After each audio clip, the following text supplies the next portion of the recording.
Everyone, मेरा नाम अंकिता वर्मा है। मैंने हरियाणा सिविल सर्विसेज 2017 की परीक्षा में एसडीएम का पद प्राप्त करा है। आज मैं डेली नॉलेज ट्रैक के माध्यम से आप सभी के साथ स्टेज 3 यानी इंटरव्यू स्टेज से रिलेटेड क्या क्या इंपॉर्टेंट चीज़ें या टिप्स का ध्यान रखना चाहिए वो सब शेयर करना चाहूँगी। तो जब आप इंटरव्यू स्टेज तक पहुंच जाते हैं वो in itself is a very pride moment और आपको लगता है कि और उस चीज़ का प्राइड आप महसूस करने के बजाय स्ट्रेस लेने लगते हैं। तो यही चीज़ रहेगी कि don't take stress, don't feel anxious. अगर एंग्जाइटी होती भी है तो फाइंड वेज जिससे आप उस एंग्जाइटी को कम कर सकें। मुझे याद है हमारा मेंस का जब रिज़ल्ट आया उसके बाद हमें केवल 15 दिन का समय मिला था, तो मुझे खुद को बहुत टेंशन होने लग गई थी कि एकदम से डॉक्यूमेंट वेरिफिकेशन के लिए भी जाना है, फिर इंटरव्यू के लिए भी प्रिपेयर करना है। तो उन चीज़ों को ओवरकम करना सीखा और क्योंकि बैक ऑफ द माइंड था कि नहीं, एंग्शियस नहीं होना है, मुझे एंग्जाइटी नहीं फील करनी है, तो you can follow any of your hobbies या फिर जो भी चीज़ें आपको एकदम काम रखने में आपकी हेल्प करती है।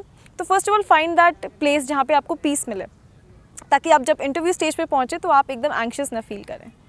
इसके अलावा फर्स्ट ऑफ ऑल जितनी भी डॉक्यूमेंट्स आपको वेरीफाई करवानी है उन सब चीज़ों को आप अच्छी तरह से जाके वेरीफाई करवाइए, because at the interview day फिर आपको किसी भी तरह का कोई भी परेशानी ना रहे कि आपकी कोई चीज़ें कंप्लीट हैं या नहीं हैं।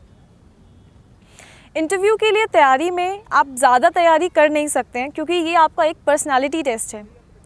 फिर भी मैं कहूँगी कि आप हरियाणा के बेसिक जैसे लिटरेसी रेट क्या है, हरियाणा का एरिया क्या है, कौन से लॉन्गिट्यूड लैटिट्यूड्स आते हैं, कितनी डिस्ट्रिक्ट्स हैं, कितने सब ब्लॉक्स हैं, तहसील कितनी है, गवर्नर्स कितने रहे, आपके सीएम कितने रहे, उस तरह से अगर आप बेसिक क्वेश्चंस प्रिपेयर करेंगे जो कि फैक्चुअल क्वेश्चंस जिन्हें कहा जाता है, तो कहीं ना कहीं अगर आपसे इंटरव्यू बोर्ड ने 3 या 4 क्वेश्चन वो पूछ लिए और आपने उनके सही जवाब दे दिए तो डेफिनेटली एक पॉजिटिव इम्पैक्ट उनके ऊपर जाता है।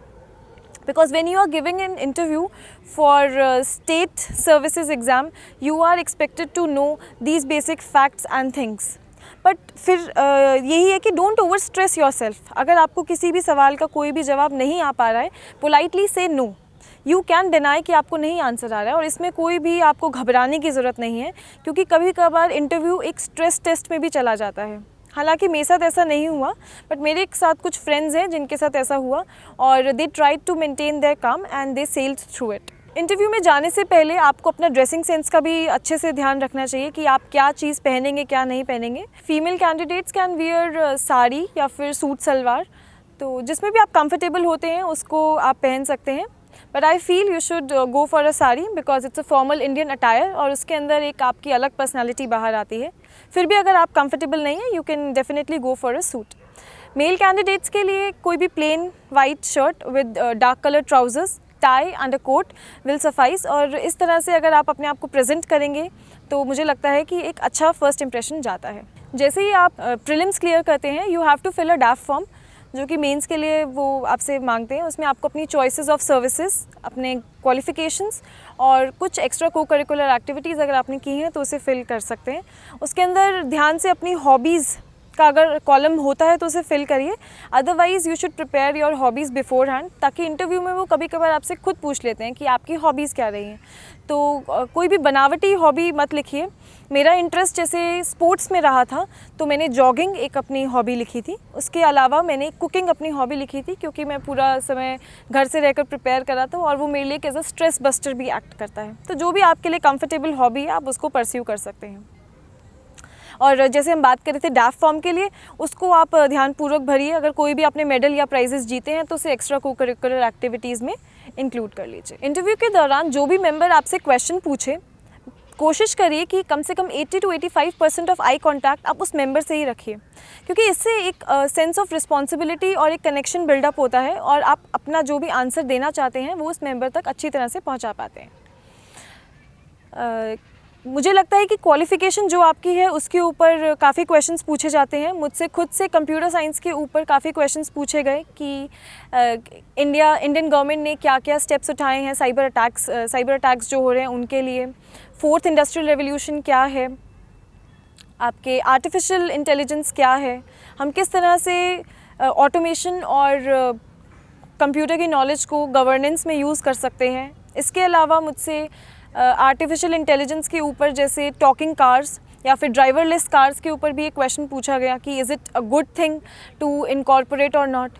तो इंटरव्यू जिस भी डायरेक्शन में जाए आप उसको फॉलो करिए और अपने आंसर्स को पॉलिटिकली, एथिकली, इन्वायरमेंटली करेक्ट रखिए। कहीं भी कुछ ऐसा ना हो कि आप कोई एक सोल्यूशन प्रपोज़ करें और उसकी कॉस्ट इन्वायरमेंट को भुगतनी पड़े। तो इस तरह से अपने सारे आंसर्स में एक तरह का बैलेंस मेंटेन करके रखिए। इससे एक आपका होलिस्टिक व्यू जाता है और एक बड़ा ही पॉजिटिव रिस्पांस बोर्ड तक पहुंचता है। मॉक इंटरव्यूज़ बहुत बेनिफिशियल रहते हैं। मैंने ब्रजेंद्र सर, पवन सर, इन सब के साथ एक मॉक इंटरव्यूज़ रखे थे। इनफैक्ट मैंने अपनी फैमिली और फ्रेंड्स के साथ भी 2-3 मॉक इंटरव्यूज़ शेड्यूल करे थे। तो इससे आपका एक तो कॉन्फिडेंस बिल्डअप होता है और आपको काफ़ी हेल्प मिलती है कि आप किन चीज़ों में ज़्यादा इम्प्रूव कर सकते हैं। आप मिरर के सामने खड़े होकर भी अपने आंसर ज़रूर बोलिए। इससे आपको खुद को पता चलेगा कि आपको क्या अच्छा है और क्या बुरा है। तो definitely take help of all the mock interviews which you can get and I think that will be very helpful for you.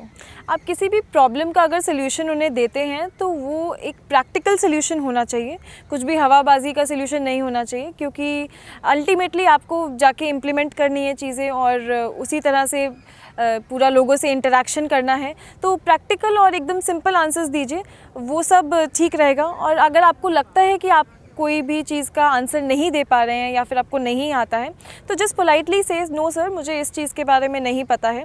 ज़्यादा डिप्लोमेटिक और ज़्यादा बनावटी बनने की भी कोई ज़रूरत नहीं है, because the members over there are very much experienced और वो आपका झूठ बहुत जल्दी पकड़ लेंगे।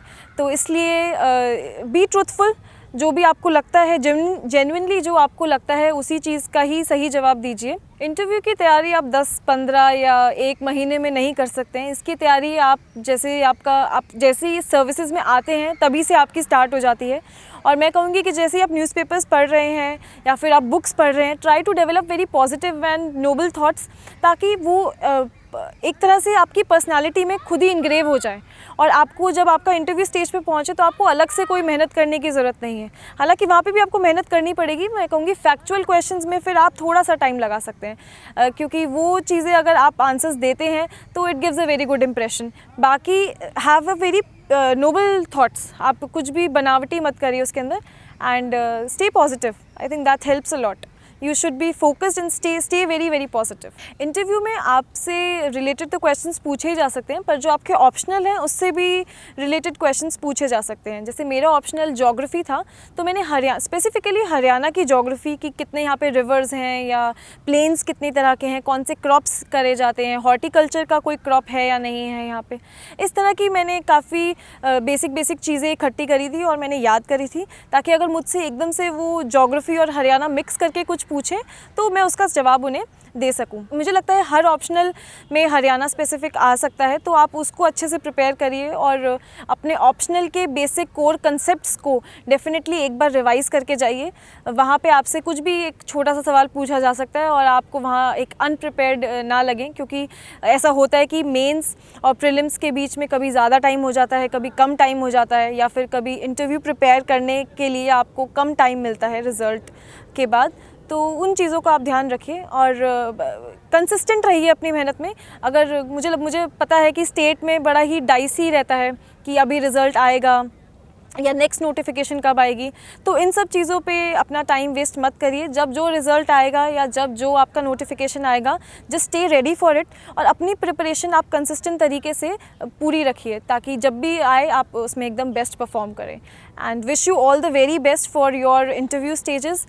Thank you so much. You can reach out to me in the email address. I'll give it to DKT team and thank you.